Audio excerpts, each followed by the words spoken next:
जी sir. जी जज़ाकल्लाह। बिस्मिल्लाहिर्रहमानिर्रहीम। अल्लाहु ला इलाहा इल्ला हुवल हय्युल क़य्यूम ला ताख़ुज़ुहु सिनतुन वला नौम लहू मा फ़िस समावाति व मा फ़िल अर्ज़ मन ज़ल्लज़ी यशफ़अु इंदहु इल्ला बिइज़्निही यअलमु मा बैना अयदीहिम व मा ख़ल्फ़हुम वला युहीतूना बिशैइन मिन इल्मिही इल्ला बिमा शाअ वसिअ कुर्सियुहुस समावाति वल अर्ज़ वला यऊदुहु हिफ़्ज़ुहुमा व हुवल अलिय्युल अज़ीम। सदक़ल्लाहुल अज़ीम। लास्ट हमारा लेक्चर है आज असेसमेंट पे।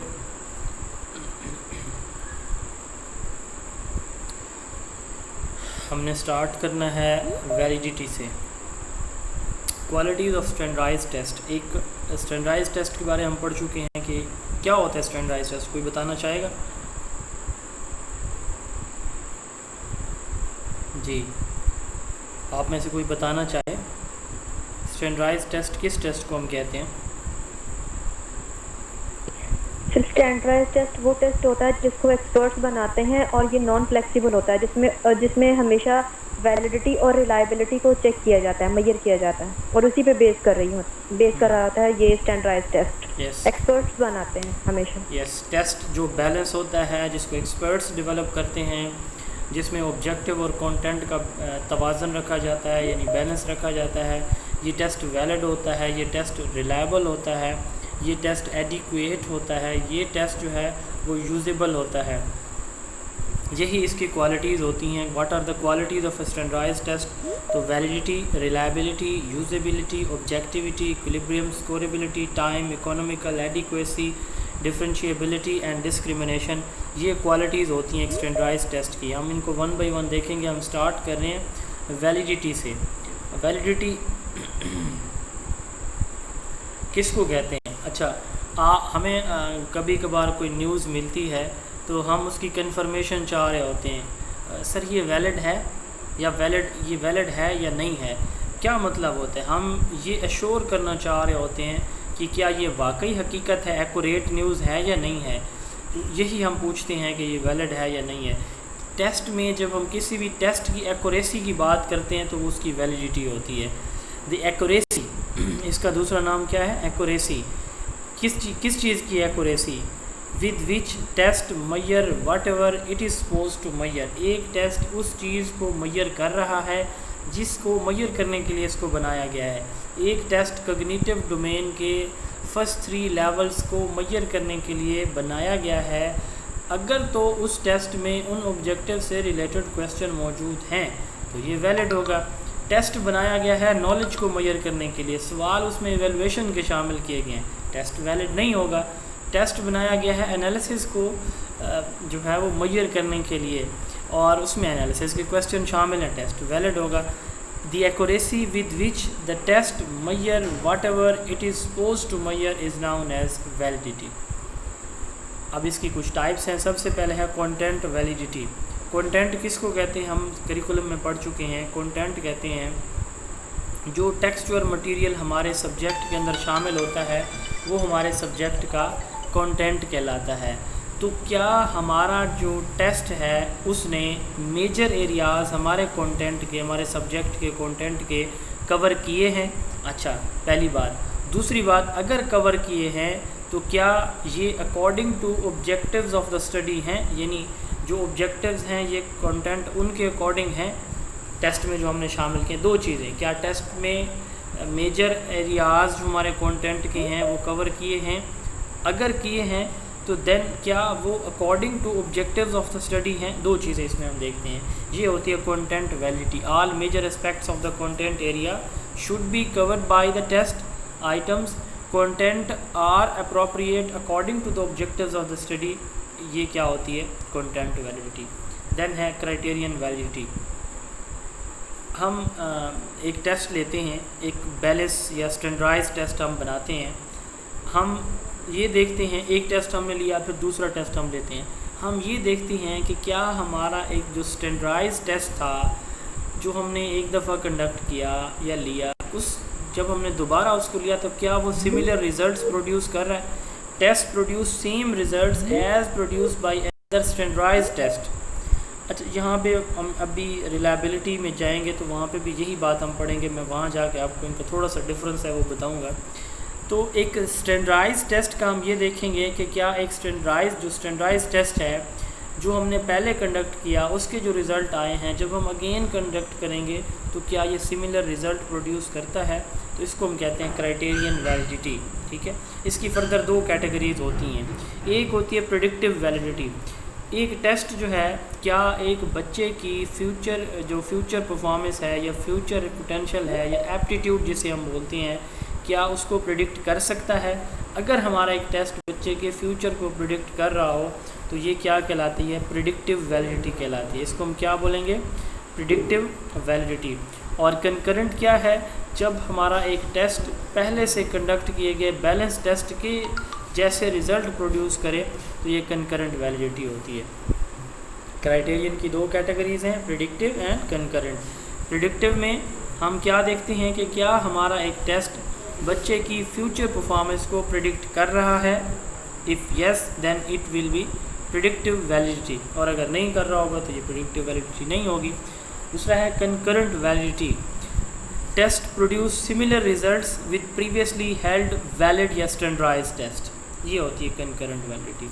उसके बाद आती है कंस्ट्रक्ट वैलिडिटी या कंस्ट्रक्टिव वैलिडिटी। कंस्ट्रक्ट वैलिडिटी हम हमारे टेस्ट में कोई थ्योरेटिकल आइडियाज़ भी होती हैं, कोई थीम भी मौजूद होती हैं। यानी जब हम टेस्ट बना रहे होते हैं ना तो कुछ चीज़ें तो फिज़िकली मौजूद होती हैं, लेकिन कुछ ऐसी होती हैं कोई ऐसा कॉन्सेप्ट उसके पीछे हम मैयर करना चाह रहे होते हैं जो बज़ाहिर मौजूद नहीं होता। वो हमारा क्या होता है, कंस्ट्रक्ट होता है, थीम हमारा होता है, एक हाइपोथेटिकल हमारा ट्रेट या आइडिया होता है, एक थ्योरी हो इसे आप कह सकते हैं। तो अगर हमारा टेस्ट जो हमने डेवलप किया है वो उस हाइपोथेटिकल ट्रेट को, उस आइडिया को, उस थीम को जो हम मैयर करना चाह रहे हैं इस टेस्ट के ज़रिए से, ठीक है। एक तो है ना कि हम ये देखना चाह रहे हैं कि क्या बच्चे ने, जैसे मैं आपको मसलन इसकी मिसाल देता हूँ, मसलन सच्चाई के 5 फ़वाइद लिखें। अब बच्चे ने वो जो चीज़ें हैं 5 पॉइंट्स हैं वो याद कर ली। एक तो ये है कि मेमोराइज़ कर लेना। अच्छा, क्या ये जो मेमोराइजेशन के पीछे बच्चा क्या इन पे प्रैक्टिकली अमल करता है, ठीक है, तो ये क्या होगी, कंस्ट्रक्ट वैलिडिटी कहलाएगी। तो वो जो उसके पीछे थीम मौजूद है, क्या हमारा टेस्ट उस थीम को मैयर कर रहा है, ठीक है। क्या बच्चा अब सच बोलेगा ये चीज़ फ़वाइद पढ़ के, या सिर्फ उसने चीज़ों को याद कर लिया, रटा लगा लिया, मेमोराइज़ कर लिया है, बस इतना ही वो करेगा, उसके बिहेवियर में तब्दीली नहीं आएगी। ये होती है constructive validity. Extent to which a test reflects to measure of a hypothesized trait, or it check what should exist in test theoretically. Does the test measure the construct that is intended to measure?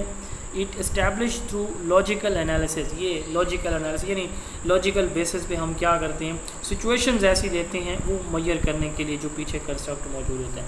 अब इसकी भी further 2 types हैं। एक होती है convergent validity, दूसरी होती है डाइवर्जेंट। बिल्कुल सिमिलर जैसे हमने कन्वर्जेंट क्वेश्चन और डाइवर्जेंट क्वेश्चन पढ़े थे। जब हमारे पास डिफरेंट मैयर या डिफरेंट आइटम्स हमारे उनका एक ही कंस्ट्रक्ट हो, सच्चाई, सच बोलना फ़र्ज़ करें, तो जब डिफरेंट मैयर सिर्फ एक जो कंस्ट्रक्ट है उसको मैयर कर रही हों तो ये हमारी कन्वर्जेंट वैलिडिटी होगी। कन्वर्ज का मतलब क्या होता है, एक नुक्ते पे मरकूज़ हो जाना। तो डिफरेंट मैयर्स हमारी टेक्निक्स हमारी क्या कर रही हैं, एक कॉमन कंस्ट्रक्ट को मैयर कर रही हैं, ये है कन्वर्जेंट। और हमारी दूसरा है डाइवर्जेंट, जब डिफरेंट मैयर सिर्फ एक उसके ऊपर पॉइंट या एक कंस्ट्रक्ट को ना मैयर कर रही हूँ बल्कि मल्टीपल जो है उसके कंस्ट्रक्ट उसके पीछे मौजूद हों, तो उसको हम जनाब क्या कहते हैं, डाइवर्जेंट वैलिडिटी कहते हैं, ठीक है। When different measures are not tightly related to a common यानी कंस्ट्रक्ट, यानी क्या मतलब है कि डिफरेंट मैयर डिफरेंट कंस्ट्रक्ट को मैयर कर रही हैं, सिर्फ एक को नहीं, ये है डाइवर्जेंट वैलिडिटी। देन है फेस वैलिडिटी। मैं फ़र्ज़ करें टेस्ट एक्सपर्ट हूँ, हमारी एक स्टूडेंट है फरजाना फ़र्ज़ करें या हसन है, इन्होंने टेस्ट बनाया, मुझे दे सर टेस्ट देख के दें क्या हमने जो टेस्ट बनाया ये वैलिड है। मैं टेस्ट को देखूँगा, देखते ही मैं कहूँगा हाँ जी हसन या फरजाना आपका टेस्ट वैलिड है। ये होती है फेस वैलिडिटी। फ़र्स्ट साइट पे, फ़र्स्ट लुक पे टेस्ट को देख के कह देना, उसके बारे सोचना कि अच्छा है या वैलिड है, ये फेस वैलिडिटी कहलाती है। इसको हम कहते हैं कि test is valid by definition, देखने से ही पता चल जाए कि ये ओके है या वैलिड है, ये होती है face validity. When one looks at the test and thinks the extent to which the text seems logically related to being tested. ये होती है फेस वैलिडिटी। लास्ट दो टाइप्स हैं, internal validity and external validity. एक मिसाल मैं पहले देता हूँ, उसके बाद इसकी आपको एक्सप्लेनेशन सही अंडरस्टैंड होगी। हम फ़र्ज़ करें ये देखना चाह रहे हैं कि जो कॉर्पोरल पनिशमेंट है इसका एब्सेंटिज़म के ऊपर क्या असर होता है, बच्चे की प्रेजेंस के ऊपर क्या असर है। फ़र्ज़ करें कॉर्पोरल पनिशमेंट, जिस्मानी सज़ा बच्चों को दी जाती है। हम ये देखेंगे कि जिन स्कूल में जिस्मानी सज़ा दी जाती है, जिस क्लासरूम में जो टीचर देता है, तो उससे कितने बच्चे जो है बच्चों की जो प्रेजेंस है वो कितनी होती है। फ़र्ज़ कर लेते हैं हमारा ये एक स्टडी है या प्रॉब्लम है या रिसर्च है, हम इस पे इन्वेस्टिगेशन अब अपनी कर रहे हैं। तो जब हम सिर्फ जो है एब्सेंटिज़म का फैक्टर कौन सा देखेंगे, सिर्फ देखेंगे सज़ा। अगर सज़ा की वजह से बच्चा स्कूल नहीं आ रहा फ़र्ज़ करें, तो उसकी वजह क्या है बच्चे के एब्सेंटिज़म की या ना आने की, वो पनिशमेंट है, उसकी कॉर्पोरल पनिशमेंट है। तो ये डायरेक्ट इफ़ेक्ट है किस चीज़ का, सज़ा का। इसमें दो किस्म के वेरिएबल यूज़ हुए हैं, चूँकि आपने रिसर्च अभी नहीं पढ़ी तो थोड़ा इसलिए मैं आपको ये डीपली एक्सप्लेन करने की कोशिश कर रहा हूँ सिंपल वर्ड्स में। तो दो तरह के वेरिएबल हम यूज़ करते हैं, एक होता है डिपेंडेंट, दूसरा होता है इंडिपेंडेंट। जो इंडिपेंडेंट वेरिएबल यहाँ पे है वो है सज़ा, कॉर्पोरल पनिशमेंट। जो डिपेंडेंट वेरिएबल है वो क्या है, बच्चे की एब्सेंटिज़म। यानी इंडिपेंडेंट असर दिखाता है और डिपेंडेंट के ऊपर, जो डिपेंडेंट होता है इंडिपेंडेंट के ऊपर, उसके ऊपर असर होता है। ठीक है, इंडिपेंडेंट असर दिखाने वाला है, इसको स्टिमुलस भी कहते हैं, और डिपेंडेंट जिसके ऊपर असर होता है इसको काज भी कहते हैं या इफ़ेक्ट भी कहते हैं।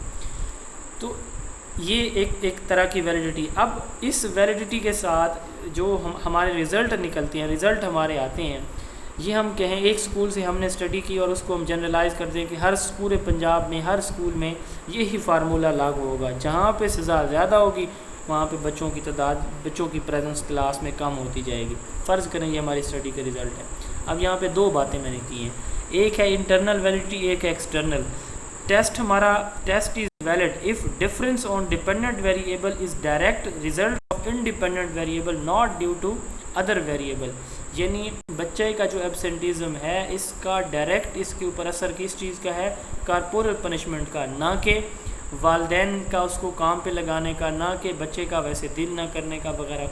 बाकी फैक्टर नहीं है, सिर्फ एक फैक्टर जो हम स्टडी कर रहे हैं, सिर्फ उसका जो रिज़ल्ट है या उसके जो असर हैं वो हमारे जो रिज़ल्ट्स हैं उनकी वजह है।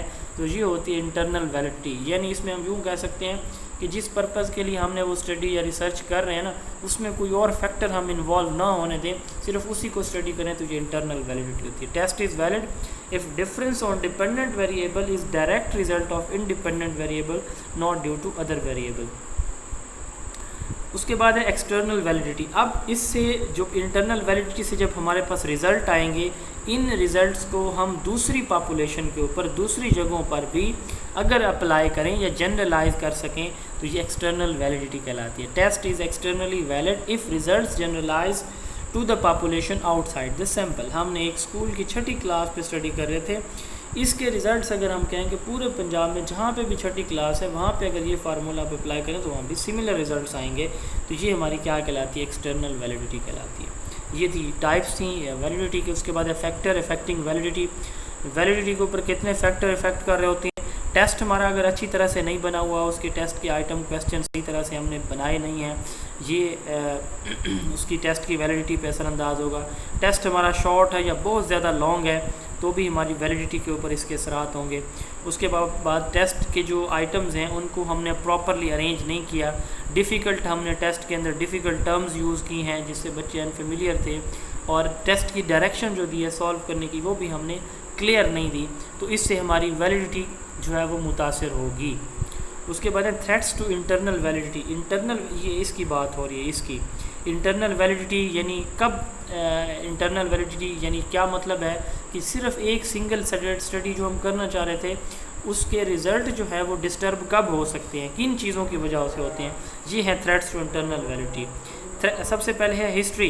हिस्ट्री में हम कहते हैं अकरेंस ऑफ अनएक्सपेक्टेड इवेंट्स। फ़र्ज़ करें कोई शादी आ जाती है, कोई फौतगी हो जाती है, बच्चा बीमार पड़ जाता है, तो ये अनएक्सपेक्टेड इवेंट्स हैं जो हमारी स्टडी को मुतासर कर रहे हैं। किस चीज़ को? कॉर्पोरल पनिशमेंट का एब्सेंटिज़म के ऊपर ऐसा हम देख रहे थे। तो occurrence of unexpected events which effect the dependent variable, ठीक है। जैसे क्या हो जाता है, जैसे मैंने कहा बीमारी आ गई, कोई फौतगी हो गई फैमिली में, कोई शादी है किसी की, या फैमिली कहीं चली गई है कुछ दिन के लिए, या फैमिली में कोई और मसाइल आ जाते हैं वगैरह वगैरह, फ्लड आ जाते हैं। तो अनएक्सपेक्टेड इवेंट्स जो आते हैं हमारी रिसर्च में, स्टडी में, इसको हम हिस्ट्री थ्रेट कहते हैं। ये चूँकि असेसमेंट में हम पढ़ रहे हैं, ये बेसिकली रिसर्च का भी टॉपिक है, वैलिडिटी और रिलायबिलिटी। ये जो स्लाइड आप देख रही हैं पूरी की पूरी जो है ये रिसर्च से रिलेटेड है, ये वाली टेस्ट से रिलेटेड थी सारी, ठीक है।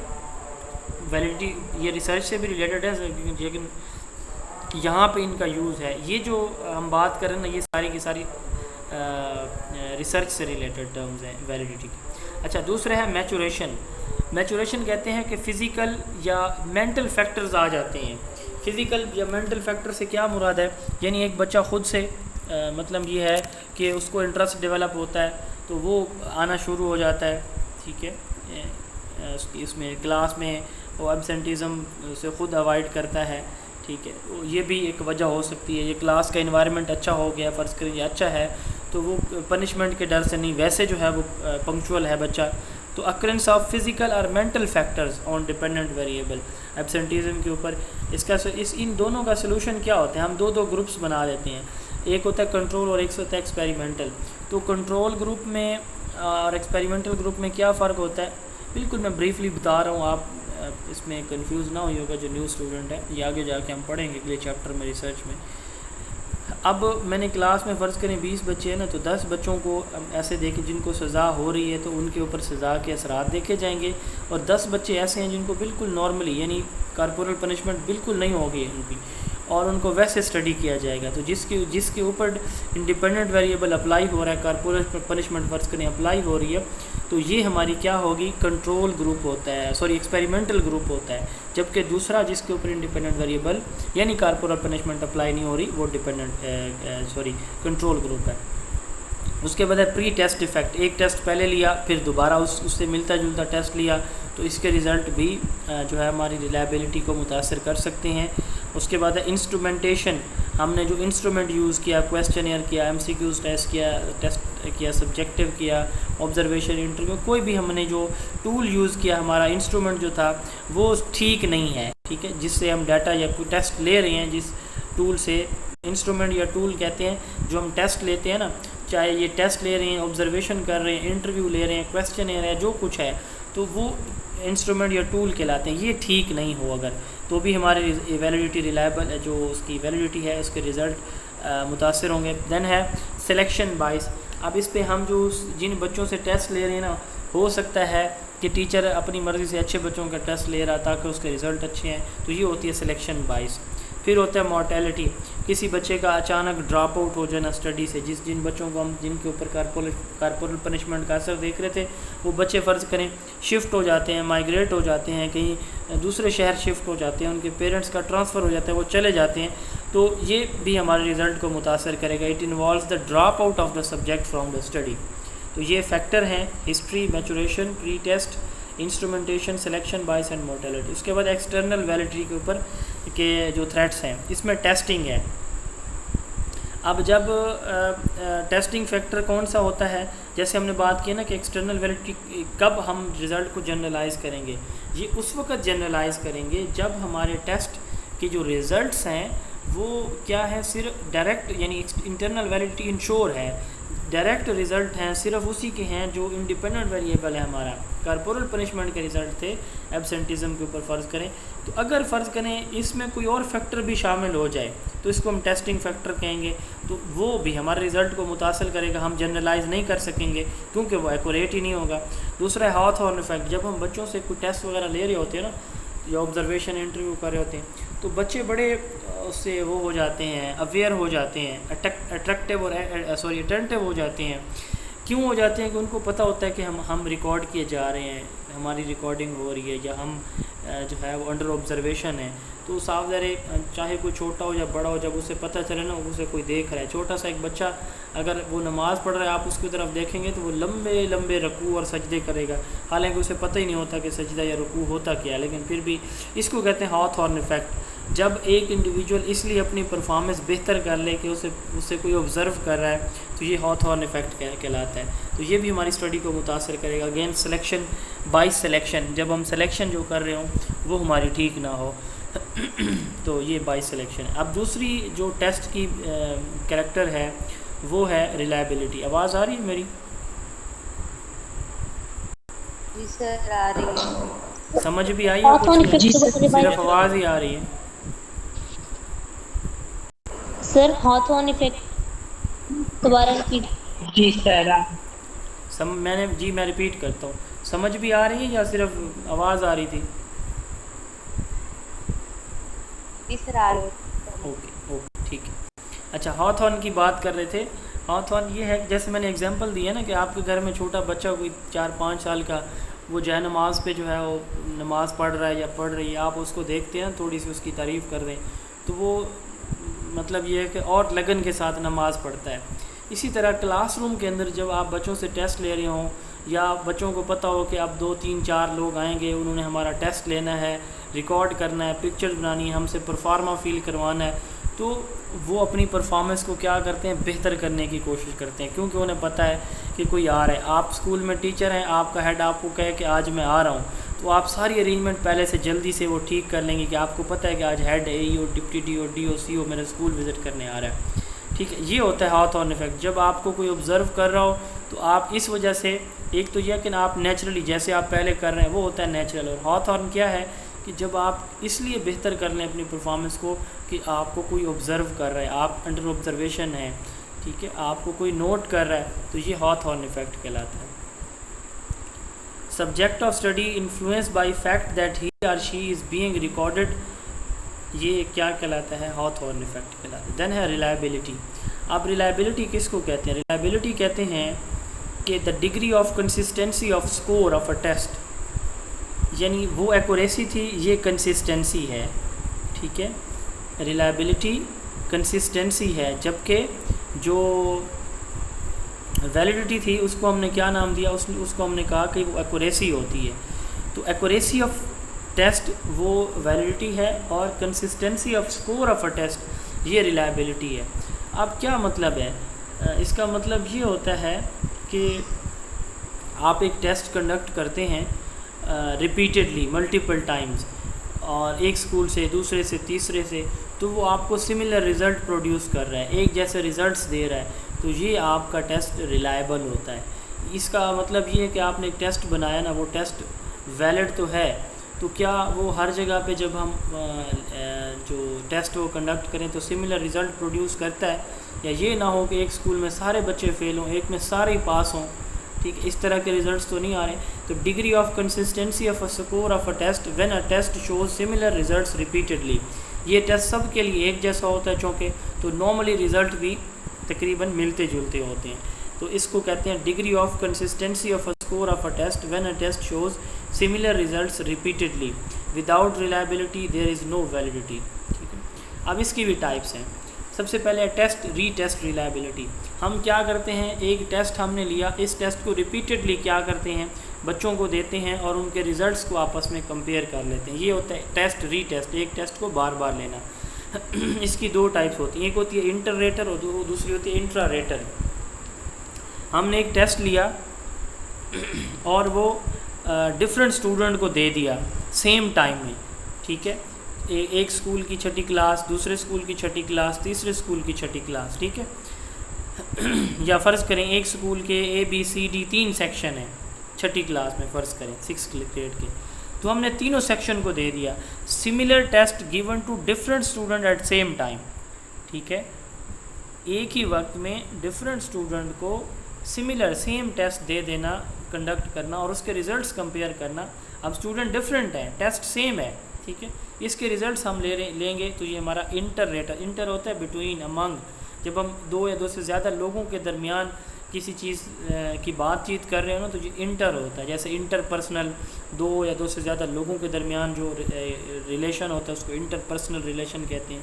इस तरह इंटररेटर, इसका मतलब क्या होगा कि डिफरेंट स्टूडेंट से जब हम टेस्ट लेंगे, दो से ज़्यादा ग्रुप्स में जब हम टेस्ट लेंगे तो ये इंटररेटर रिलायबिलिटी कहलाएगी। ठीक है, इसके बरक्स होती है इंट्रारेटर। अब हमारा टेस्ट क्या है, टेस्ट सेम है, स्टूडेंट हमारे सेम होंगे, छठी ग्रेड सेक्शन ए होगा, लेकिन हम आज भी लेंगे, हफ्ते बाद लेंगे, फिर 15 दिन बाद, फिर महीने बाद सिमिलर टेस्ट, और उसके रिज़ल्ट आपस में कंपेयर कर लेंगे। ये होता है इंट्रारेटर। इंटररेटर में सेम टेस्ट लेकिन स्टूडेंट हमारे डिफरेंट थे section A B C D के, उनके रिज़ल्ट हमने फिर कंपेयर कर लिए। जबकि इंट्रारेटर में टेस्ट सेम है, स्टूडेंट सेम है, टाइम डिफरेंट है। ठीक है, एक ही सेक्शन है और उससे हमने मल्टीपल टाइम जो है 3-4 मरतबा टेस्ट लेकर रिजल्ट देख लेंगे। ये टेस्ट रिलायबिलिटी है। देन है parallel form reliability. Parallel form से क्या मुराद है? पैरेलल फॉर्म से मुराद ये है जी सर, इंट्रारेटर में ये होगा कि एक ही टेस्ट सेम स्टूडेंट को देंगे, तो फिर सेम जो टेस्ट देंगे तो फिर वो नेक्स्ट जो टेस्ट में जाता है ना वो स्कोर करेगा ना। हाँ, वो तो बिल्कुल करेगा, और यही चीज़ हम देखना चाह रहे होते हैं ना कि ये जब मल्टीपल टाइम अगर हम लें तो इसकी वैलिडिटी रिलायबिलिटी होती है, कंसिस्टेंसी स्कोर में रहती है या नहीं रहती। जी, हम इंटेंशली जानबूझ के लेते हैं जी। अच्छा, दूसरा है पैरेलल फॉर्म रिलायबिलिटी। अब पैरेलल फॉर्म से मुराद क्या है? घर में 2 बहनें हैं ना, तो 2 बहनों को ड्रेस देना। अब ड्रेस जो स्टफ़ है वो सेम होगा, जिस फैक्ट्री से बना है वो भी सेम होगी, क्वालिटी भी सेम होगी, प्राइस भी सेम होगी। फ़र्क क्या होगा? कलर का डिफरेंस होगा। एक जो है वो फ़र्ज़ करें येलो कलर में है, एक ग्रीन में है। ठीक है, यही होता है टेस्ट के अंदर। जब हम एक टेस्ट को बनाते हैं उसमें जो थीम या कंस्ट्रक्ट होता है ना वो बिल्कुल सेम होता है, सिर्फ स्टेटमेंट का डिफरेंस होता है। कैसे? मसलन हमने जो है बग़ैर जमा के हासिल का बच्चों से क्या करना है, हम ये मेजर करना चाह रहे हैं कि क्या बच्चा 2 डिजिट जो हैं बग़ैर हासिल वाले, बग़ैर कैरी के, क्या वो जमा कर सकता है। इसके लिए फ़र्ज़ करें हम एक सवाल लेते हैं 2 + 2, ठीक है, ग्रेड 1 के बच्चे को। इसी तरह इसकी पैरेलल फॉर्म क्या होगी? हम दूसरे बच्चों को दे देंगे 3 + 3। अब देखें सवाल बिल्कुल सेम है, सिमिलर क्वेश्चन है, ऑब्जेक्टिव सेम है, सिर्फ स्टेटमेंट का डिफरेंस है। ठीक है, तो इसको हम कहते हैं parallel form reliability, used to assess the consistency of the result of the 2 test constructed in the same way from the same content domain. एक ही डोमेन से, एक ही एरिया से बनाते हैं, नॉलेज लेवल का क्वेश्चन है तो क्वेश्चन बिल्कुल सेम होगा। ठीक है, लेकिन फ़र्क यहाँ पे हम क्या रखेंगे? फ़र्क हम ये रखेंगे कि जो टेस्ट सेम है उसका थीम पीछे सेम है, ऑब्जेक्टिव सेम है, सिर्फ स्टेटमेंट का फ़र्क होगा। तो एक ही जगह से हम बनाएंगे, एक ही एरिया से हम टेस्ट बनाएंगे, स्टेटमेंट डिफरेंट होंगी लेकिन पीछे थीम सेम होगा। ये होता है पैरेलल फॉर्म। देन आता है स्प्लिट हाफ रिलायबिलिटी। एक टेस्ट को हम क्या करते हैं, 2 हाफ्स में डिवाइड कर देते हैं। हाफ्स में डिवाइड करने के बाद उनके रिज़ल्ट्स को आप वो कंडक्ट करवा लेते हैं टेस्ट, यानी इस पार्ट ए पहले कराया, पार्ट बी बाद में कराया, उनके रिज़ल्ट आपस में कंपेयर कर लेंगे। ये कहलाती है split half reliability. Test is distributed into 2 halves, result of the both halves are correlated and compared. इसके लिए 2 डिफरेंट मेथड यूज़ किए जाते हैं। एक है स्पेयर ब्राउन प्रोफेसिव फार्मूला, दूसरा है क्रोनबैच अल्फ़ा। हमने एक जनरलाइजेबिलिटी थ्योरी पढ़ी थी, वो किसने दी थी? कोई बताना चाहे?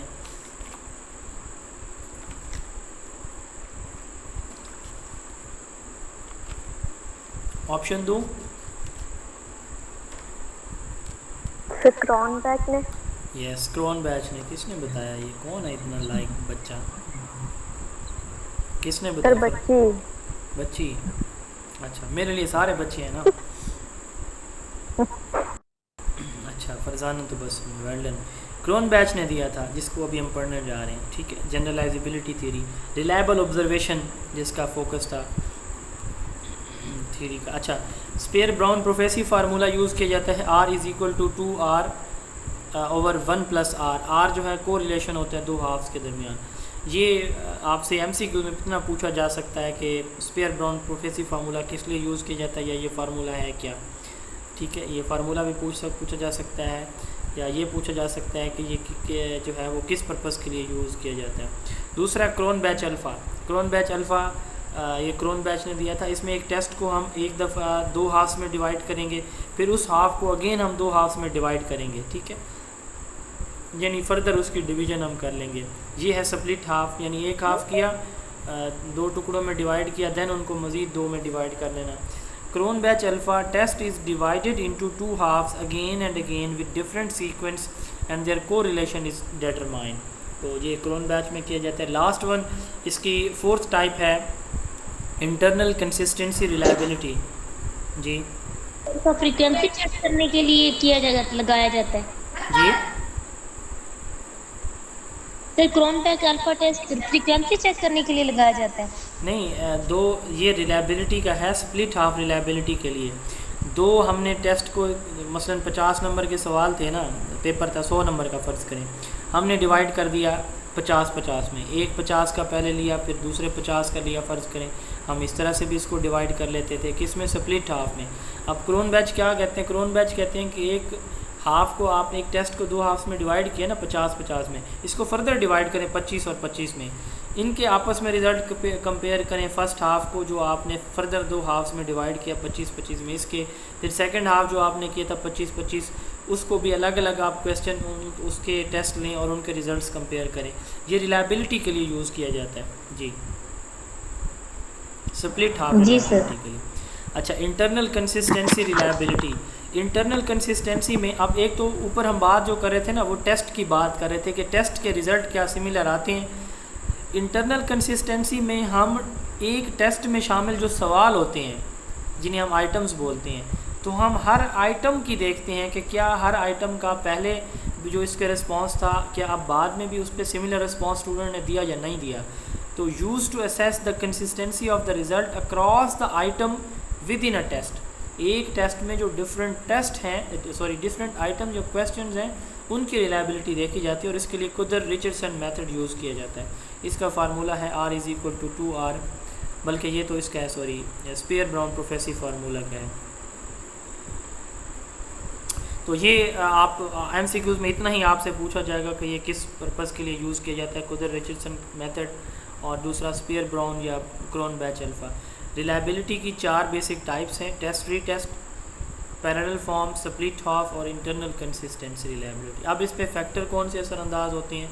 लेंथ ऑफ द टेस्ट, पहले आपके टेस्ट की लेंथ 100 नंबर की थी, अब आपने 50 की कर दी है या 150 कर दी है, ओबियसली आपका जो टेस्ट का स्कोर है वो उस पर रिलायबिलिटी पे असरअंदाज होगा।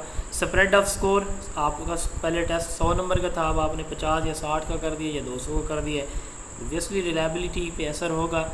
टेस्ट आपने पहले इजी बनाया था, आप डिफ़िकल्ट बना दिए तो भी होगा। ऑब्जेक्टिविटी, टेस्ट जिस पर्पज़ के लिए, यानी ऑब्जेक्टिव को उसमें है मौजूद, कोई पर्पज़ है उस टेस्ट में मौजूद या नहीं है, ऑब्जेक्टिविटी है तो रिलायबिलिटी भी होगी ओबियसली। फिर यूजेबिलिटी, क्या हम इसको इजीली यूज़ कर सकते हैं टेस्ट को, अगर तो इसमें यूजेबिलिटी हो, इजी टू यूज़ हो तो वो यूजेबल है, अगर इजी टू यूज़ ना हो तो वो यूजेबिलिटी उसकी नहीं होगी। उसके बाद थ्रेट्स इस पे क्या होते हैं? फटीग, एक टेस्ट किया, बच्चे थके हुए हैं, आप उनको दोबारा टेस्ट करवाएंगे। हैबिचुएशन, बच्चे ने एक टेस्ट बार बार कर रहे हैं तो वैसे भी उनके रिज़ल्ट बेहतर हो सकते हैं। स्टैंडर्डाइजेशन ऑफ प्रोसीजर, आपने जब टेस्ट लेना है तो प्रोसीजर्स को स्टैंडर्डाइज ना किया, कैजुअल ले लिया, तो ये भी अफेक्ट हो सकते हैं। उसके बाद प्रिसीजन ऑफ मेजरमेंट, जो आप मेजरमेंट कर रहे हैं वो एक्यूरेट हो, ठीक हो, तो ही आपके रिज़ल्ट्स जो है वो ठीक होंगे, अदरवाइज़ नहीं होंगे। तो 4 इसके थ्रेट्स हैं, fatigue, habituation, standardization of procedure and precision of measurement. अच्छा, इनका क्या रिलेशन है आपस में, वैलिडिटी और रिलायबिलिटी का? मैं बिल्कुल शॉर्ट वे में बता देता हूँ। एक टेस्ट जो वैलिड होगा वो नॉर्मली रिलायबल होगा, ठीक है, मैं रिपीट करता हूँ, एक वैलिड टेस्ट नॉर्मली रिलायबल होगा, लेकिन लाजमी नहीं है कि हर रिलायबल टेस्ट वैलिड हो। समझ लगी है इसको? किसी को इसकी कोई अगर किसी को समझ लगी है तो इसको एक्सप्लेन कर दें। हर वैलिड टेस्ट नॉर्मली रिलायबल होता है, नॉट 100%, लेकिन नॉर्मली जनरली रिलायबल होता है, लेकिन लाजमी नहीं है कि हर रिलायबल टेस्ट वैलिड हो। मैं बता देता हूँ, चलें आपको समझ नहीं लगी तो। मैंने एक टेस्ट बनाया, फ़र्ज़ करें वो ठीक नहीं था, वैलिड नहीं था। मैंने छठी एक स्कूल ABCDEF इतने 6-7 स्कूलों से वो टेस्ट लिया, उनके रिज़ल्ट सेम आते हैं। मुमकिन है टेस्ट के रिज़ल्ट सेम आ जाएं, ठीक है, लेकिन ये मैंने जो टेस्ट बनाया था वो वैलिड नहीं था। तो इसका मतलब ये हुआ कि लाजमी नहीं है कि हर रिलायबल टेस्ट जो है वो वैलिड हो। टेस्ट के रिज़ल्ट तो सेम आ सकते हैं। एक टेस्ट मैंने सही नहीं बन सका मुझसे, उसमें मिस्टेक हो गई, ऑब्जेक्टिव के अकॉर्डिंग नहीं था, स्टैंडर्डाइज नहीं था, वैलिड नहीं था, लेकिन उसके रिज़ल्ट तो सेम आ जाएंगे। एक जगह से मैंने लिया, दूसरी जगह से, तीसरी जगह से। तो हम कहते हैं कि हर रिलायबल टेस्ट लाजमी नहीं है कि वैलिड हो, लेकिन हर वैलिड टेस्ट नॉर्मली रिलायबल होता है। कैसे? अब दूसरी एग्जांपल पे आते हैं। मैंने एक स्टैंडर्डाइज टेस्ट बनाया। अब एक टेस्ट मेरा ऑब्जेक्टिव के अकॉर्डिंग है, बैलेंस है, स्टैंडर्डाइज है, तो वो मैंने 1, 2, 3 जगह से कंडक्ट कराया, उसके रिज़ल्ट सेम आते हैं। तो मैं ये कह सकता हूँ कि एक वैलिड टेस्ट नॉर्मली क्या होगा, रिलायबल भी होता है। जी, समझ लगी इस बात की?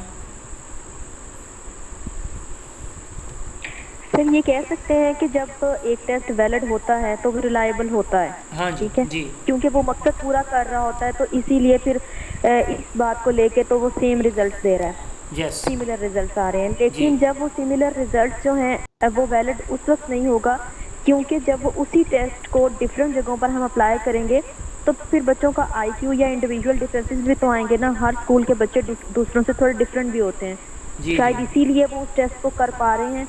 लेकिन यह है कि वो उसमें मिस्टेक्स हैं, वो उस मकसद के लिए नहीं बनाया, जो हमारा मकसद था उस मकसद को पूरा नहीं कर पा रहा, बट वो रिलायबल है यस, और इसीलिए वो सेम रिजल्ट दे रहा है। जी, जी, यही मुख्तसर मैं इसी बात आपकी बात का खुलासा बता देता हूँ। वैलिड टेस्ट आम तौर पर रिलायबल होता है, लेकिन हर रिलायबल टेस्ट आम तौर पर वैलिड, यानी आम तौर पर हम नहीं, हर रिलायबल टेस्ट लाजमी नहीं है कि वो वैलिड हो। जी, जबकि वैलिड टेस्ट नॉर्मली या आम तौर पर या लाजमन वो वैलिड होता है तकरीबन। उसके बाद है टेस्ट की बाकी क्वालिटीज़, यूजेबिलिटी, जैसे मैंने आपको भी बताया कि उसको हम इजीली यूज़ कर सकें, टाइम के हवाले से, कॉस्ट के हवाले से, एडमिनिस्ट्रेशन के हवाले से, उसकी इंटरप्रिटेशन के हवाले से, वो हर हवाले से इजी टू यूज़ हो, तो ये यूजेबिलिटी कहलाती है। Use of time, cost, administration and interpretation. उसके बाद है स्कोरेबिलिटी, इसको हम स्कोर भी इजीली कर सकते हों। ये ना हो कि हमने एक ऐसे दिया हो कि 1000 वर्ड का ऐसे लिखें, 10 हमने क्वेश्चन दिए हों, तो 5 हमने क्वेश्चन दिए हों कि 500 वर्ड्स पे मुश्तमिल इसका आंसर लिखें, और हम स्कोर भी उसको अच्छी तरह से इफेक्टिवली ना कर पा रहे हों। तो स्कोरेबिलिटी, इजी टू स्कोर हो हमारा टेस्ट, ये भी एक क्वालिटी होती है स्टैंडर्डाइज्ड टेस्ट की। इकोनॉमिकल टेस्ट से मुराद ये है कि उसकी जो है वो टेस्ट को हम मल्टीपल टाइम यूज़ कर सकें, रीयूज़ कर सकें, और उसकी रिलायबिलिटी और वैलिडिटी भी मुतासर ना हो, तो ये इकोनॉमिकल होता है। टाइम, यानी हम जो टाइम उस पर जो उस टेस्ट का टाइम हो वो नॉर्मली ना ज़्यादा शॉर्ट हो ना बहुत ज़्यादा लॉन्ग हो। उसके बाद है स्पेसिफिसिटी, इसके स्पेसिफिक ऑब्जेक्टिव्स भी होने चाहिए हर टेस्ट के। ऑब्जेक्टिविटी, स्कोरिंग जो है इस पर किसी और फैक्टर का कोई और फैक्टर इन्वॉल्व ना हो, ठीक है, यानी जो जिस पर्पज़ के लिए टेस्ट बनाया गया ये उसी पर्पज़ के लिए ही हो, बट टेस्ट की स्कोरिंग के ऊपर किसी भी किस्म की कोई बाइसनेस या कोई और फैक्टर उसके रिज़ल्ट्स को असरअंदाज ना कर रहा हो। Scoring of test is not affected by any factor, ये ऑब्जेक्टिविटी होती है। उसके बाद इक्विलिब्रियम से मुराद ये है कि हमारा जो टेस्ट जो हम बच्चों को दे रहे हैं उसमें ऑब्जेक्टिव और कंटेंट का एक बैलेंस हो, ठीक है, ये इक्विलिब्रियम कहलाएगा। जब ये नहीं होगा तो ये डिसइक्विलिब्रियम होगा, यानी हमने जो टेस्ट बनाया उसका ऑब्जेक्टिव और कंटेंट उनका आपस में बैलेंस नहीं है, तो ये डिसइक्विलिब्रियम होगा। उसके बाद है डिफरेंशिएबिलिटी, हमारा टेस्ट हाई और लो अचीवर को डिफरेंशिएट कर सके। एडिक्वेसी, इसमें जो सैंपल हो हमारे टेस्ट का, सैंपल ऑफ क्वेश्चन, जो क्वेश्चन हम शामिल कर रहे हों वो सफिशेंट इतने हों कि बच्चा क्वेश्चन को अंडरस्टैंड कर पाए। ये ना हो कि हमारा स्टेटमेंट ही इतनी अधूरी सी हो कि बच्चा कंफ्यूज ही रहे कि इसका जवाब ये बनेगा या ये बनेगा। तो sample of question is sufficiently large enough, ये काफ़ी एनफ इतना होना चाहिए लार्ज कि बच्चे को सवाल की सही समझ आ सके। डिस्क्रिमिनेशन, ये हमारे जो बच्चों के स्मॉल डिफरेंसेस हैं वो उनको भी मैयर कर सके। उसके बाद एंड पे है टाइप ऑफ क्वेश्चंस, कुछ ये इंपॉर्टेंट डेफिनेशंस हैं। सबसे पहले है प्रोएक्टिव क्वेश्चन, हम अपने आप से बाज़ औक़ात सवाल करते हैं, यार क्या वजह थी कि मैं कामयाब नहीं हो सका टेस्ट में, यार क्या वजह है कि मेरे स्कूल के टीचर मुझसे किनारा कशी करते हैं, कोई वजह तो है यार। तो ये सवाल होते हैं proactive question. These are the question people ask to them self. For example, what am I going to do about it, what can I try, मैं क्या ट्राई कर सकता हूँ, लोग मुझे अच्छा क्यों समझते हैं, क्यों नहीं समझते, मेरी क्या खूबियाँ हैं, मेरी क्या खामियाँ हैं। तो मैं ख़ुद से जब सवाल करूँगा तो ये प्रोएक्टिव क्वेश्चन कहलाएंगे। यानी सेल्फ से एक इंडिविजुअल की अपनी उससे ज़ात से क्वेश्चन प्रोएक्टिव होते हैं। देन है रिटोरिकल क्वेश्चंस। रिटोरिकल क्वेश्चंस वो क्वेश्चंस होते हैं जो सिर्फ एक एक्सप्रेशन के लिए, एक इम्प्रेशन के लिए पूछे जाते हैं, जिनका इफ़ेक्ट के लिए पूछे जाते हैं, जिनका आंसर रिक्वायर नहीं होता। मुझसे बेहतर कौन जानता है, क्या कोई ऐसा भी है जो मुझसे बेहतर पढ़ा सकता हो, ठीक है। तो ये क्या कहलाएंगे, rhetorical question. Rhetorical question is one for which the questioner does not expect a direct answer, a question that is asked for mere an effect rather than a question. यानी ये क्वेश्चन नहीं होता, बेसिकली एक effect होता है, जैसे कि who knew, who is better than me, ये रिटोरिकल क्वेश्चन है। यानी जब हम दूसरों से वो सवाल करें जिसका हम अक्सर ना टीचर बात कर रहा होता है, तो कौन मुझसे बेहतर पढ़ाता है, किसने बेहतर मुझसे किताब लिखी है, कौन मुझसे बेहतर जानता है, वगैरह वगैरह। तो ये रिटोरिकल क्वेश्चन होते हैं। ये फ़र्त जज्बात में इस तरह के सवाल बोले जाते हैं। जब एक इंडिविजुअल जो है वो ओवर क्लेवर, एक्स्ट्रा ऑर्डिनरी अपने आप को समझने लग जाए, तो फिर इस तरह के क्वेश्चन होते हैं। उसके बाद है फनल क्वेश्चन। वो क्वेश्चन जो सीरीज़ में पूछे जाते हैं, ठीक है। आप सुबह का किस टाइम उठे, अच्छा उठने के बाद आपने क्या किया, अच्छा आपने ब्रश जो किया कौन सा टूथपेस्ट यूज़ किया, वगैरह वगैरह, कितने टाइम आपने। तो एक सीक्वेंस में सवाल जब पूछे जाते हैं तो इनको हम फनल क्वेश्चन कहते हैं। These are always a series of questions. Did you enjoy the presentation, which part of presentation you liked more. उसके बाद है इन्फ्रेंस क्वेश्चंस। क्वेश्चंस जिसमें इंडक्टिव या डिडक्टिव रीजनिंग इन्वॉल्व हो, वो क्वेश्चन इन्फ्रेंस क्वेश्चंस कहते हैं, यानी कहलाते हैं। वो क्वेश्चन जिसमें हम एग्जांपल से मेन आइडिया को समझें या मेन आइडिया से एग्जांपल ड्रा कर लें, तो ये इन्फ्रेंस क्वेश्चन कहलाते हैं। देन कन्वर्जेंट क्वेश्चन, वो सवाल जिनका सिंगल जवाब होता है, कन्वर्जेंट होते हैं, जैसे ऑब्जेक्टिव एमसीक्यूज हैं, फिल इन द ब्लैंक्स हैं। डाइवर्जेंट क्वेश्चन, वो क्वेश्चन जिनका एक से ज़्यादा सवाल जिस सवाल का एक से ज़्यादा जवाब मौजूद हो, तो जैसे सब्जेक्टिव क्वेश्चंस होते हैं। देन है पोलर क्वेश्चन, वो क्वेश्चन जो यस नो की शक्ल में होते हैं, पूछे जाते हैं, वो पोलर क्वेश्चन कहलाते हैं। जैसे ट्रू फॉल्स होते हैं, ट्रू फॉल्स, यस नो।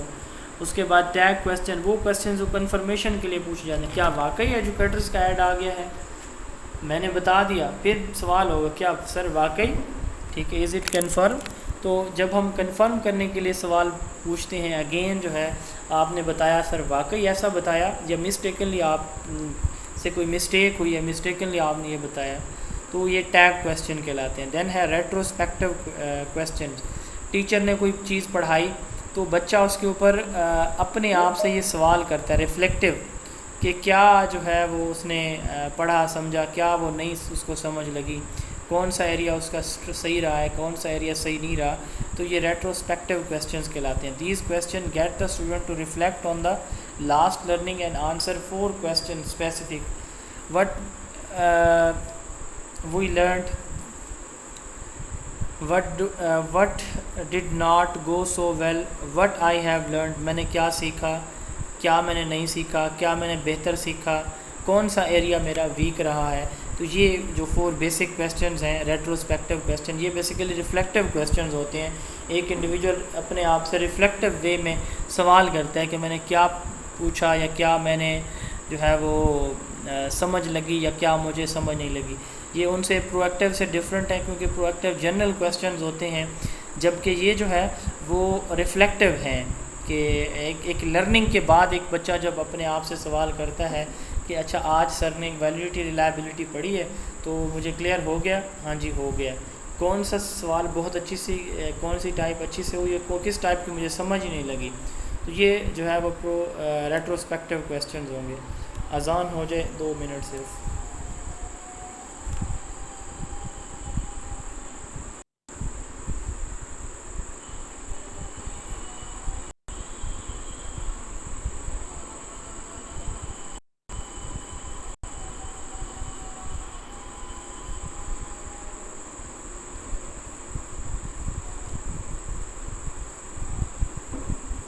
ये दो इम्पोर्टेंट डेफिनेशन है डिसीजन मेकिंग मैट्रिक्स।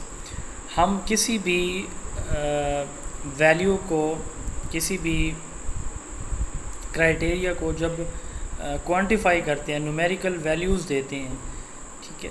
जैसे मैं स्कूल विज़िट किया, स्कूल विज़िट करने के बाद मैंने ये देखा कि काफ़ी सारे बच्चों की यूनिफॉर्म नहीं थी। अब इन काफ़ी सारों को मैं क्या कर रहा हूँ, मैं इनको क्वांटिफाई कर रहा हूँ।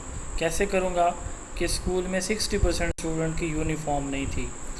नेक्स्ट मैं आगे चलूँगा, स्कूल में 30% काफ़ी सारे स्टूडेंट ऐसे थे, मेजॉरिटी जिनके पास बैग नहीं था। तो मैं कहूँ ये इसको क्वांटिफाई ऐसे कर सकता हूँ या न्यूमेरिकल वैल्यू ऐसे दे सकता हूँ कि स्कूल में 70% स्टूडेंट जो है वो स्कूल बैग के बगैर थे, उन्होंने बुक्स जो है वो हैंड्स में उठाई हुई थी।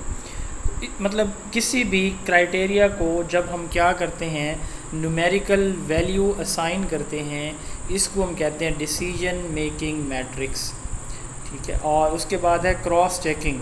जब एक टीचर स्टूडेंट को का जो टास्क है या वर्क है उसको मल्टीपल वे से चेक कर रहा हो, यानी सिर्फ एक नहीं कि बस उन्होंने पूरा लिखा हुआ तो ठीक है, उसमें वो उसकी स्पेलिंग मिस्टेक भी चेक कर रहा हो, ग्रामर मिस्टेक भी चेक कर रहा हो, उसमें वो टास्क की कंप्लीशन भी चेक कर रहा हो, उसमें उनकी वो जो राइटिंग है वो भी चेक कर रहा हो, तो ये क्रॉस चेकिंग कहलाती है। when the teacher checks the student work using multiple source of information, the task is called cross checking। हमारे यहाँ पासिंग मार्क्स जो होते हैं एनुअल एग्ज़ाम में 33% और सेमेस्टर सिस्टम में 40% होते हैं। लास्ट हमारा टॉपिक है CIPP इवैल्यूएशन मॉडल। स्टफल बीम ने 1960 में, डैनियल स्टफल बीम इनका नाम है, इन्होंने 1960 में एक इवैल्यूएशन मॉडल दिया। ये हम करिकुलम की इवैल्यूएशन के लिए भी यूज़ कर सकते हैं, किसी एजुकेशनल प्रोग्राम की इवैल्यूएशन के लिए भी हम यूज़ कर सकते हैं, यानी किसी भी प्रोग्राम की, किसी भी प्रोसेस की इवैल्यूएशन की कितना वो बेहतर या इफ़ेक्टिव रहा है या रही है वो एक्टिविटी, तो उसकी जो इवैल्यूएशन है वो हम इस मॉडल के थ्रू कर सकते हैं। और ये मॉडल क्रिएट किया था डैनियल स्टफल बीम में। डिसीजन ओरिएंटेड मॉडल है, इसका काम क्या है, that systematically collect information about a program to identify its strength and limitation in content और delivery to improve program effectiveness और plan for the future of the program. एक program की strength और वीकनेस को मेजर करने के लिए एक टीचर ने मल्टीमीडिया इस्तेमाल करना शुरू कर दिया क्लासरूम के अंदर। अब इसकी इफ़ेक्टिवनेस देखने के लिए कि क्या इसकी स्ट्रेंथ हैं, क्या इसकी वीकनेसेस हैं और इसके लिए फ़्यूचर अरेंजमेंट क्या की जा सकती हैं, इसके लिए मॉडल जो यूज़ किया जाता है इसको CIPP मॉडल या स्टफल बीम मॉडल भी कहा जाता है। इसके 4 कंपोनेंट होते हैं, इसको इसलिए इसी वजह से इसको CP या CIPP मॉडल कहा जाता है। C स्टैंड्स फॉर कॉन्टेक्स्ट यानी objectives, I stand for input, P stand for process and next P stand for product. यानी सबसे पहले हमारे ऑब्जेक्टिव या गोल्स होते हैं, बेनिफिशरीज़ हमारे होते हैं, नीड्स, रिसोर्सेज, प्रॉब्लम्स, बैकग्राउंड, यानी ओवरऑल अगर हम बात करें तो वन वर्ड हम यूज़ कर सकते हैं ऑब्जेक्टिव्स। कॉन्टेक्स्ट से मुराद objectives. What need to be done, क्या हम देखना चाह रहे हैं, क्या चीज़ मेजर करना चाह रहे हैं। Input, what should it be done, यानी जैसे हमारे स्टेक होल्डर हैं, स्ट्रेटजीज़। अगर हम क्लासरूम की बात करें ना, फ़र्ज़ करें इस मॉडल को, तो teaching methodologies, instructional strategies, use of AV aids, ये सारे के सारे, लेसन प्लानिंग, ये हमारी इनपुट्स होंगी। How should it be done. अच्छा, उसके बाद है process, is it being done. अब इसमें हम क्या करेंगे, प्रोसेस में हम ये देखेंगे कि टीचर पढ़ाता कैसे है, टीचर फीडबैक कैसे लेता है, टीचर असेसमेंट कैसे करता है।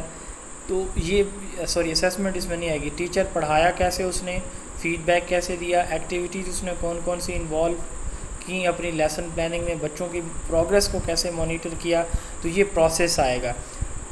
ऑब्जेक्टिव में फ़र्ज़ करें हमारे क्लास के ऑब्जेक्टिव्स आ जाएंगे, इनपुट में उसका लेसन, उसकी AV aids, classroom, white board, multimedia etcetera, ये सारी चीज़ें आएंगी।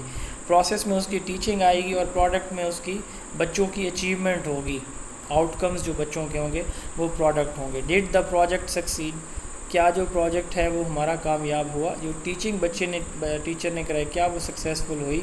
तो ये सिप मॉडल है, it focus on management oriented evaluation as this framework combine the 4 stages of evaluation. This the focus is on continuous improvement by concentrating on the 4 areas. ये again वही 4 areas हैं. ओवरऑल गोल्स पहले number पे, ये context evaluation कहलाती है. Plan and resources, ये input evaluation कहलाती है. एक्टिविटीज़ एंड कंपोनेंट्स, ये प्रोसेस इवेलुएशन. एंड आउटकम्स जो हैं ये प्रोडक्ट इवेलुएशन है. It is a useful and tool for helping evaluators to produce questions of vital importance to be asked in an evaluation process.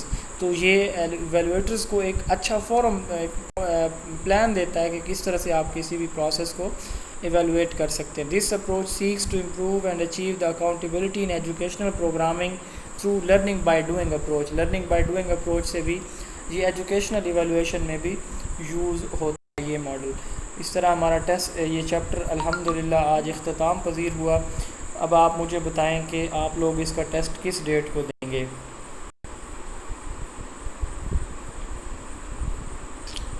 जी कल Sunday है तो Tuesday को हो जाए इसका टेस्ट. Yes sir. जी सर. जी कल का फुल डे है, मंडे का फुल डे है. चैप्टर ये आसान है. तो जो ट्यूसडे कल आपकी क्लास नहीं होगी, ट्यूसडे का भी फुल डे होगा आपको. सर जी अस्सलाम वालेकुम. जी वालेकुम सलाम. सर ये कौन सा चैप्टर स्टार्ट किया हुआ है? मैंने स्टार्ट से नहीं ली थी क्लास ना. हाँ अच्छा जी. स्टूडेंट ने कल परसों या लास्ट वीक या 2-4 दिन पहले से सेशन को ज्वाइन किया है ना, तो वो बेशक इस टेस्ट का अटैम्प्ट वैसे कर लीजिएगा. टेस्ट का लिंक ग्रुप में शेयर होगा, लेकिन आप लोग फिर नेक्स्ट बैच के साथ जो है ये टेस्ट दीजिएगा प्रॉपरली अपनी प्रिपरेशन करके. ओके. ये अंबर जो हमने चैप्टर स्टार्ट किया हुआ था आज एंड हुआ है. ये असेसमेंट का चैप्टर हमने कंप्लीट किया है. 5 चैप्टर हमारे आई थिंक इस बैच के आज कंप्लीट हो गए हैं. इंशाल्लाह ताला मंडे से हम जो है वो नेक्स्ट चैप्टर स्टार्ट कर देंगे, रिसर्च या एजुकेशनल हिस्ट्री. जी सर ठीक है, थैंक यू. आप लोग जो आप हैं 2-3 स्टूडेंट और भी हैं जिन्होंने कल ही सेशन ज्वाइन किया है, तो वो लोग परेशान ना हो. वो फिर नेक्स्ट बैच के साथ इनके टेस्ट भी आप लोग अटैम्प्ट कीजिएगा अपनी भरपूर तैयारी करके. नेक्स्ट चैप्टर से आप लोग जो है बिल्कुल इस बैच में ऐसे इन हो जैसे ये बैच चल रहा है. सारे टेस्ट वगैरह और क्लासेस वगैरह आप रेगुलरली लें. प्रीवियस क्लासेस के लिंक्स मैंने आपको भेज दिए हैं. तो ट्यूसडे इंशाल्लाह ताला फ़ाइनल है. अल्लाह ताला की तरफ से खैर हुई, ज़िंदगी रही तो इंशाल्लाह ताला ट्यूसडे को आपकी क्लास नहीं होगी, मंडे को आपकी क्लास एक होगी इंशाल्लाह. तो ट्यूसडे को आपका इस चैप्टर का टेस्ट होगा. आज के टॉपिक या इस चैप्टर में कहीं से कोई सवाल है आपका तो आप पूछ सकते हैं. जी सर जी ये लास्ट स्लाइड जो है ना वो